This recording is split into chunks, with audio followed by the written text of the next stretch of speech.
Have you ever found yourself sitting in silence, everything around you still, yet everything inside you breaking? Have you ever looked back at that moment and thought, maybe, just maybe, it needed to happen? We all hit that point when nothing makes sense anymore. The relationships, the career, even your sense of self, all collapsing. And in that collapse, you feel like you're losing everything. But what if that breakdown wasn't a failure, but a beginning? Today, I want to talk to you, not about how to avoid falling apart, but what it truly means when you do. We'll go deep into the psychology of collapse, the shadow we've buried, and the philosophy that suggests breakdowns can be sacred ground for something new to rise. This video is for anyone who's been there, or is there right now. And maybe, by the end, you'll see why one day you'll understand why you fell apart. When it happens, it doesn't always come with a warning. Sometimes it's sudden, a loss, a betrayal, a burnout that leaves you hollow. Other times it builds slowly, like a silent storm. A tension you've been carrying for years that finally breaks. You don't recognize yourself anymore.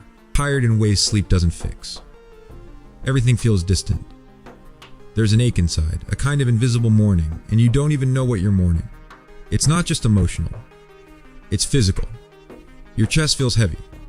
Your body, numb. You try to keep going, to stay busy, to stay functional, but deep down, something inside you knows you can't pretend anymore. Psychologically, breakdowns often begin long before we realize. We live years avoiding ourselves, suppressing pain, ignoring inner conflict, smiling through suffering. But psyche has a limit. Carl Jung called it the return of the shadow, all the parts of you that you've buried, denied, or disowned. They don't disappear, they wait. And when life pushes too hard, they come flooding back. Jung said, until you make the unconscious conscious, it will direct your life and you will call it fate. That's what a breakdown is. The unconscious finally breaking through. It can also be the body's response to trauma. Years of survival, emotional suppression, or perfectionism. They catch up. And the collapse is your system saying, I can't do this anymore. And then there's identity. Sometimes the self you've built no longer fits who you are becoming. You've outgrown it, but you're still wearing it, and it's suffocating you. Falling apart is the psyche's rebellion against false living.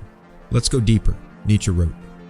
One must still have chaos in oneself to be able to give birth to a dancing star. Collapse isn't a curse. It's a cleansing. Sometimes you need destruction. Not in a dramatic sense, but in the sense of undoing, of removing all that's not real, so you can rebuild from truth. Viktor Frankl, a Holocaust survivor and psychiatrist, said, suffering ceases to be suffering at the moment it finds meaning. What you're going through, the confusion, the emptiness, the isolation, it feels meaningless now, but it's often the very thing that leads you to your meaning. Breakdowns tear away illusions. The illusion of control, the illusion of what life should be, and in that space, raw, exposed, you're left with the chance to live authentically. In existential philosophy, this is known as the crisis of authenticity, the moment when you can no longer live a life designed by others. So yes, you fall apart, but you also fall through into what's real. After the collapse, something quiet begins. It's not a dramatic rebirth. It's subtle. You wake up one morning and the heaviness is still there, but you feel something new. A whisper, a thought, a question. What if I don't go back to who I was? The rebuilding begins slowly from inside. You learn to sit with yourself, to listen to your body, to feel things you used to run from.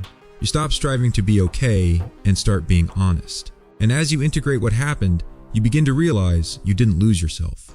You found yourself underneath what had to break. If you're in that space now, hold on. This pain, as unbearable as it feels, is not the end. Don't resist it. Don't numb it. Don't try to fix it too quickly. Instead, ask, what is this trying to show me? Talk to someone. Journal. Meditate. Sit in silence. Not to escape, but to listen. You don't need a 10-step plan. You need presence, and most importantly, don't rush. The caterpillar doesn't claw its way out of the cocoon. It dissolves, and only through that total breakdown does transformation happen. One day, you'll look back. You'll see how everything that shattered was never meant to last. You'll see how every crack was where light entered. You'll see how falling apart was the beginning of your truth. It's okay to not be okay. It's okay to be lost. Because being lost is how we finally stop pretending and start finding what's real. So if you're there now, in that dark night of the soul, know this: You are not broken. You are breaking open. If this spoke to you, feel free to share your thoughts in the comments. I'll see you in the next video.